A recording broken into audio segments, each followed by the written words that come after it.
ETF index mutual funds నేర్చుకుని stock మార్కెట్లో రాణించాలనుకుంటున్నారా? వెంటనే ఈ నెంబర్కి కాల్ చేయండి. అమ్మ నమస్కారం. నమస్తే సంగీత. అమ్మ, భార్య కానివ్వండి, భర్త కానివ్వండి, ఉమ్, వారికి నచ్చిన వ్యక్తితో ఉన్నప్పుడు ఆపోజిట్ పర్సన్ భార్య భర్త చూస్తారు. చూసినా కూడా పరువు కోసమనో, నలుగురు ఏమనుకుంటారు, పిల్లలు ఉన్నారనో పిల్లలు ఉన్నారు, వారి భవిష్యత్తు ఏంటి అని చెప్పేసి చూసి చూడనట్టు వదిలేస్తే వీరు అదే తప్పును మళ్ళీ మళ్ళీ చేస్తూనే వాడు ఉంటారు. ఊరుకున్నాడంటే వాళ్ళకి ఇంకా ఛాన్స్ ఎక్కువ. ఇస్తూనే ఏమంటలేదు ఉంటారు. లేదు. అది అవును. తప్పు తెలుసుకొని, అరే చూసినా కూడా నా భర్త కానీ భార్య కానీ నన్ను ఏమనలేదు అంటలేదు అని అని చెప్పి రియలైజ్ అయితే రియలైజ్ ఎందుకు అవ్వలేకపోతున్నారు? పరీక్ష రాసే విద్యార్థులు ఉంటారు, కాపీ కొట్టేవాడు ఉంటాడు, వాచర్ అందరినీ చూసుకుంటూ ఉంటాడు. వీడు ఏదో దొంగతనంగా సార్ లేనప్పుడు వాచర్ అటుపోయినప్పుడు వీడు ఏదో చూసి కాపీ కొడుతూ ఉంటాడు. ఆయన చూడటం లేదు అనే ఉద్దేశంతో కర్మంజాలకు ఆయన కళ్ళ పడింది అనుకుందాం.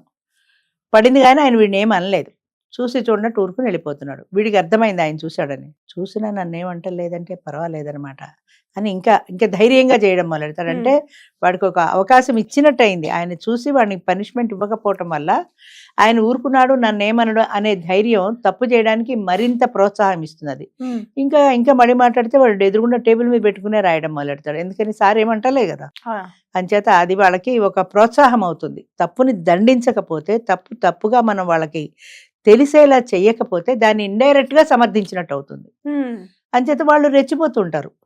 ఇన్ కేస్ ఒకవేళ నువ్వన్నట్టు ఆయన ఎంత మంచివాడు, నన్ను ఏం అననే లేదు అని రియలైజ్ అయ్యి ఈ తప్పు చేశాను అని నేను అనుకునే వాళ్ళు చాలా తక్కువ మంది ఉంటారు. ఒకవేళ అలా ఎవరైనా అనుకొని నేను ఈ తప్పు చేయకూడదు, నా భర్త చూసి కూడా నన్ను ఏమనలేదంటే ఆయన ఎంత మంచివాడు, అంచేత వీళ్ళే వాళ్ళ తప్పుని వాళ్ళు తెలుసుకొని ఒకవేళ పశ్చాత్తాపడి జాగ్రత్తగా నేను ఉండాలి అనుకుంటే అది చాలా చాలా కష్టం. 190 పాళ్ళు కష్టం. ఎందుకంటే ఒక ముద్ర పడిపోయింది. ఆ అమ్మాయి క్యారెక్టర్ మంచిది కాదనో, వీడు కాపీ కొడతాడనో, వాడు దొంగనో ఒక ముద్ర పడిపోయింది వాళ్ళ మీద. ఆ ముద్రలోంచి వాళ్ళు బయటికి రావడం అనేది నార్మల్ పీపుల్ లాగా కాదు కదా. వాళ్ళు ఎక్స్ట్రాగా శ్రమ పడాల్సి ఉంటుంది. నేను దొంగను కాదు అని వాళ్ళని వాళ్ళు ప్రూవ్ చేసుకోవాల్సి ఉంటుంది. నేను కాపీ కొట్టట్లేదు అని వీడిని ఇప్పుడు నెక్స్ట్ ఎగ్జామ్ వచ్చింది అనుకో, వీడు రియలైజ్ అయ్యాడు, సార్ నన్ను ఏమి అనలేదు, నేను ఈసారి కాపీ కొట్టకూడదు, జాగ్రత్తగా ఉండాలి. అదే వాచర్ వచ్చాడు అనుకో, ఆయన ఒక కన్ను ఎక్కువ వేస్తాడు వీడి మీద. ఎందుకని లాస్ట్ టైం కాపీ కొట్టాడు కాబట్టి వీడు మళ్ళీ కాపీ కొడతాడేమని ఒక కన్ను జాగ్రత్తగా వేస్తాడు. అదే విధంగా ఒక దొంగ ఉన్నాడు అనుకో, వాడు దొంగతనం చేశాడు, జైలుకి వెళ్ళొచ్చాడు, శిక్ష పడింది, అందరికీ తెలిసింది. వాడు మీ విషయంలో చాలా జాగ్రత్తగా ఉంటారు. ఎందుకని వాడు దొంగ అనే ఒక ముద్ర పడిపోయింది కాబట్టి. వాడు మారానన్నా అంత తేలిగ్గా నమ్మరు కదా. వాడు మారినట్టు ప్రపంచానికి తెలియాలంటే వాడు ఇంకా ఎక్కువ శ్రమ పడాల్సి ఉంటుంది. అలాగా ఒక తప్పు చేసిన స్త్రీ కూడా, ఒక స్త్రీ కానీ ఒక పురుషుడు కానీ తప్పు చేసినప్పుడు అవతల పార్ట్నర్ చూసి కూడా ఏదో ఒక కారణాల వల్ల, వ్యక్తిగత కారణాల వల్ల వీళ్ళనేమి మందలించినప్పుడు అది వీళ్ళకి ప్రోత్సాహం అవుతుంది మెయిన్గా. ఎందుకంటే వాడు నన్ను ఏం అనలేదు కదా, వాడు ఏం అనడలే అనే ధైర్యం ఉంటుంది. దానివల్ల ఆ తప్పుని ఇంకా కంటిన్యూ చేస్తారు. అలా కాకుండా ఒకవేళ నేను ఈ తప్పు చేసినా నా భర్త నన్నేమంటలేదు, నా భార్య నన్నేమంటలేదు, వాళ్ళు ఎంత మంచి వాళ్ళు, నేను ఇలాంటి తప్పు చెయ్యకూడదు అని వాళ్ళకి వాళ్ళు రియలైజ్ అయితే, పాపం అలా చూసినా కూడా చేతగాని వాడు నన్ను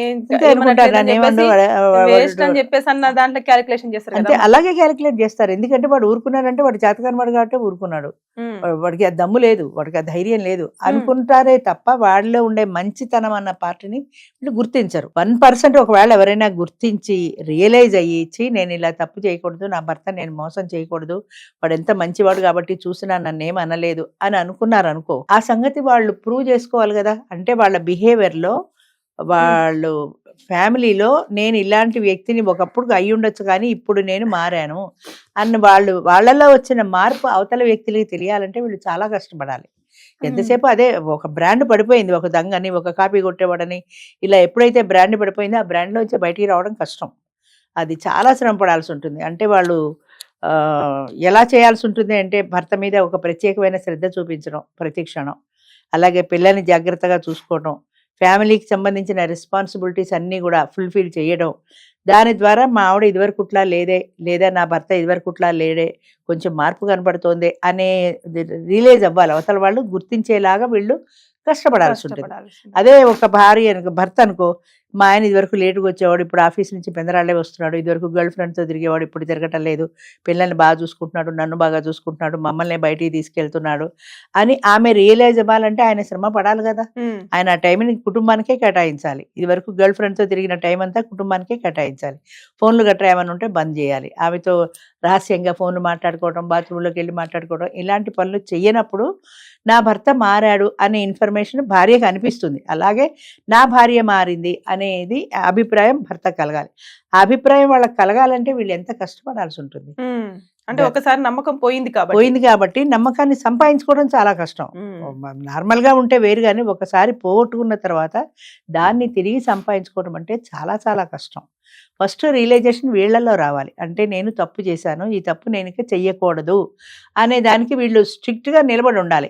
మళ్ళీ ఆ పాతవాడు ఫోన్ చేస్తే మళ్ళీ టెంప్ట్ అయిపోవడం, మళ్ళీ వాడికి అది ఇంకోడని వెళ్ళడం, ఇలాంటి టెంప్టేషన్లకు ఎట్టి పరిస్థితుల్లో లొంగకూడదు. అది చాలా కష్టం అమ్మ అనుకుంటాం, కానీ అది చేయటం చాలా కష్టం.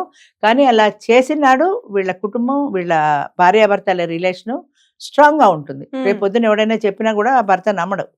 మా ఆవిడ ఒకప్పుడు చేసింది కదా అనుకోడు. అంటే ఆయనకి ఈ నమ్మకం కలిగినాడు, ఒకప్పుడు చేసింది మా ఇప్పుడు చేయట్లేదు, మా ఆవిడ అలాంటిది కాదని చెప్తాడు. అంత నమ్మకం కలిగించాలంటే వీళ్ళు ఎంత సాక్రిఫైస్ చేయాల్సి ఉంటుంది. వాళ్ళ ఇష్టాలు, వాళ్ళ కోరికలు, వాళ్ళ టెంప్టేషన్లు, అవతల వాడి దగ్గరికి పోవడాలు, ఇవన్నీ కూడా మానుకొని కుటుంబానికి మాత్రమే వాళ్ళు టైం కేటాయించుకుంటే భార్య అయినా భర్త అయినా కూడా వాళ్ళ బంధం గట్టిపడుతుంది. ఆ ఎమోషనల్ బాండింగ్ పెరుగుతుంది. వాడు ప్రపంచం తల్లకిందులైనా ఎవరు చెప్పినా సరే వాళ్ళు నమ్మరు. ఆ స్థాయికి రావాలి. ఆ స్థాయికి అవతల వ్యక్తిలో ఆ నమ్మకం కలిగించాలంటే వీళ్ళు కష్టపడాలి. ఆ కుటుంబం కోసం మాత్రమే కష్టపడాలి. అంతేగాని నేను నా ఫ్రెండ్ దగ్గరికి వెళ్ళొస్తాను, నేను సినిమాకి వెళ్ళొస్తాను, నేను షికార్కి వెళ్ళొస్తా అంటే మళ్ళీ పాత పద్ధతి. చాలా చోట్ల జరిగేది ఏంటంటే, నేను కూడా చాలా చోట్ల చూస్తూ ఉంటాను. అంటే ఇది ఎంతవరకు కరెక్టో తెలియదు. ఫైనాన్షియల్ గా భార్య మంచి పొజిషన్ లో ఉంటుంది, బాగా డబ్బులు సంపాదిస్తూ ఉంటుంది, ఆమెకి ఎవరితోటో రిలేషన్ ఉంది, భర్తకి తెలిసినా ఏమండవు. ఎందుకంటే ఫైనాన్స్ అంటారు బయట వాళ్ళు. అది ఎంతవరకు కరెక్టో నాకు తెలియదు. బాగా సంపాదిస్తుంది కదా, 4-5 లక్షల ప్యాకేజ్ ఉంది ఆమెకు. ఇప్పుడు అది కాదంటే డబ్బులు పోతాయి కదా. అది కాదంటే అంటే ఇప్పుడు బయటకు వెళ్ళిపోతుందేమో అనే భయమే. నువ్వు అక్కలేనాక వెళ్ళిపోయి వాడితో సెటిల్ అయిపోతుందేమో, పోతే 4-5 లక్షల ఆదాయం పోయింది కదా. అది ఏమైనా తిరగని, నాకు డబ్బులు తెచ్చి ఇంట్లో పెడుతోంది కదా, ఇల్లు కొంటోంది, నాకు ఆస్తులు తెస్తోంది, ఏదో ఒక స్థలం కొంటోంది, ఇన్కమ్ ఏదో ఇంట్లోనే చూసుకుంటోంది కదా, పోతే పోయిందిలే, తిరిగితే తిరిగిందిలే, ఎక్కడ పోయినా కూడా మళ్ళీ ఇంటికే వచ్చేస్తుంది కదా అన్న ధోరణి భార్య విషయంలో భర్తకు కానీ, భర్త విషయంలో భార్యకు కానీ. నేను మా వాళ్ళల్లో ఎవరినో అడిగాను ఇలాగా. ఆయన దారిని ఆయన వెళ్ళిపోతుంటాడు, ఈవిడ దారిని ఈవిడ వెళ్ళిపోతుంటుంది. ఆయన ఫ్రెండ్స్తో ఆయన టూర్లు వెళ్తాడు, ఈవిడ ఫ్రెండ్స్తో ఈవిడ టూర్లు వెళ్తుంది. నేను అన్నాను, అలా కాకుండా ఇద్దరు కలిసే వెళ్తే భార్యాభర్తల రిలేషన్ బాగుంటుంది కదా. ఆయన ఫ్రెండ్స్తో ఆయన వెళ్ళిపోతుంటే నీకు భయం అనిపించదా అంటే ఆవిడంది, ఎక్కడికి పోతాడా అంటే ఎంత తిరిగినా ఇంటికే వస్తాడు కదా అంది. అంటే ఆ గ్యారంటీ ఉంది, ఎక్కడైనా తిరగని, ఎంతైనా తిరగని, ఎంతమందితో అయినా తిరగని, చివరికి ఇంటికే వస్తాడు. అట్లాగే ఆయనకు కూడా భార్య విషయంలో ఎంతమందితో అయినా తిరగని ఇంటికే వస్తుంది, ఆ ప్యాకేజీ ఇంట్లోనే ఇస్తుంది, ఎవరికి ఇవ్వదు కదా. అంచేత ఆ ధైర్యం ఉన్నప్పుడు, అంటే ఈ ఫైనాన్షియల్ రిలేషన్ ఇద్దరి మధ్యన బాండింగ్ ఏంటంటే భార్యాభర్తల సంబంధం కాదు, ఫైనాన్స్. ఈ సంబంధం బాగున్నప్పుడు, ఇది స్ట్రాంగ్ గా ఉన్నప్పుడు తిరిగినా చూసి చూడనట్టు ఊరుకుంటారు, పట్టించుకోరు. వాడికి తెలిసిన ఆమెకు తెలుస్తుంది, ఆమెకి తెలిసిన ఆయనకి తెలుస్తుంది. తెలిసినా అది నన్ను అడగటం లేదు కదా అని, అది నన్ను అడగట్లేదు కాబట్టి మిగతా విషయాల్లో అంతా బాగానే ఉంది కదా, నేను ఇంటికి తెచ్చి ఇంట్లోనే డబ్బు ఇస్తున్నాను కదా, ఇంట్లో స్థలాలు, పొలాలు, బంగారాలు ఏం కావాలని అనుకుంటున్నాను కదా అని ఆయన అనుకుంటాడు, ఆవిడ అనుకుంటుంది. అంచేత ఈ ఫైనాన్స్ అనేది ఇద్దరి మధ్యన బ్రిడ్జ్ అయిపోతుంది. అందుకని తెలిసి తెలియనట్టు ఊరుకుంటున్నారు భార్యలు కానీ భర్తలు కానీ. అది ఒక రకం. అది ఇంకొక కోణం అనమాట ఇందులో. అంటే ఫైనాన్స్ కి సంబంధించి డబ్బులు బాగా సంపాదించినప్పుడు, ఏదో కమ్యూనిస్టులు చెప్తారు చూడు, ఏ బంధమైనా ఆర్థిక సంబంధాలే అంటారు. అలాగా ఆర్థిక సంబంధం బాగున్నప్పుడు మిగతా విషయాల్లో మనకి ఎంటిపోతే పోయిందిలే. ఇదివరకు అలా కాదు, హత్యలు చేసేసేవాళ్ళు ఒకప్పుడు. అయితే 10-15 ఏళ్ల కిందటి వరకు భార్య క్యారెక్టర్ బాగాలేదంటే 3 చంపేస్తాడు అంతే. దాన్ని ఇప్పుడు కూడా ఇంకా అలాగే జరుగుతున్నాయి. అదే అంటుంటా, ఇప్పటికీ అలాగే జరుగుతున్నాయి. కానీ అక్కడక్కడ బాగా డబ్బులు ఎక్కువ ఉన్న చోట ఆవిడ ప్యాకేజీ బాగున్నప్పుడు, ఆవిడ ఆర్థికంగా బాగున్నప్పుడు, ఒక మెట్టు భర్త తగ్గినప్పుడు, లేదా ఇద్దరు ఈక్వల్ గా ఉన్నప్పుడు, ఆవిడ సంపాదన కూడా బాగుంది కదా, ఎందుకు పొమ్మన్నా ఈ ఒక్క విషయం కోసమని అని భర్త సర్దుకుంటాడు. అలాగే భార్య కూడా సర్దుకుంటుంది. ఆర్థిక సంబంధాలు అంటారు వాటిని ఆర్థిక సంబంధాలు అంటారు. అది ఆ సంబంధాలు ఉన్నప్పుడు మిగతావి ఇలా ఉన్నా పట్టించుకోరు. ఓకే. ఈ మధ్యలో ఇక పిల్లలు అనే వాళ్ళు కూడా వాళ్ళకి కావాల్సిన లైఫ్ ను వాళ్ళకి ఇస్తే వీళ్ళకి ఎవరి లైఫ్ వాళ్ళదే అనుకుంటారు. బయటకు వెళ్తే నీ లైఫ్ నీదే, బయటకు వెళ్తే నా లైఫ్ నాదే, పిల్లల లైఫ్ పిల్లలదే. అంటే అందరికి పరిపూర్ణమైన స్వేచ్ఛ అనమాట చెప్పాలంటే. అంటే కుటుంబం అంటే కొన్ని బంధాలు ఉంటాయి, కొన్ని విలువలు ఉంటాయి, కొన్ని ఎమోషన్స్ ఉంటాయి. వీటన్నింటికి కలిపితేనే ఒక కుటుంబం అవుతుంది.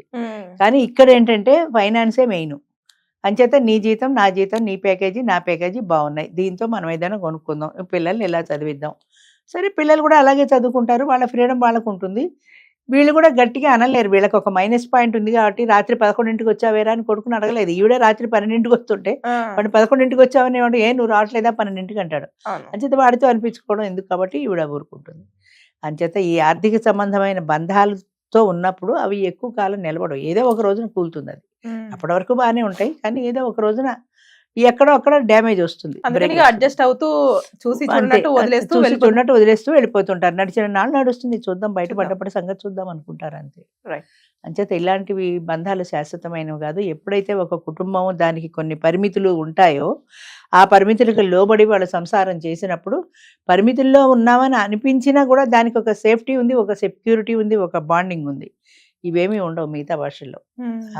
ఆర్థిక సంబంధమైన బంధాలు ఉన్నప్పుడు ఇలాంటివి. Thank you. Thank you.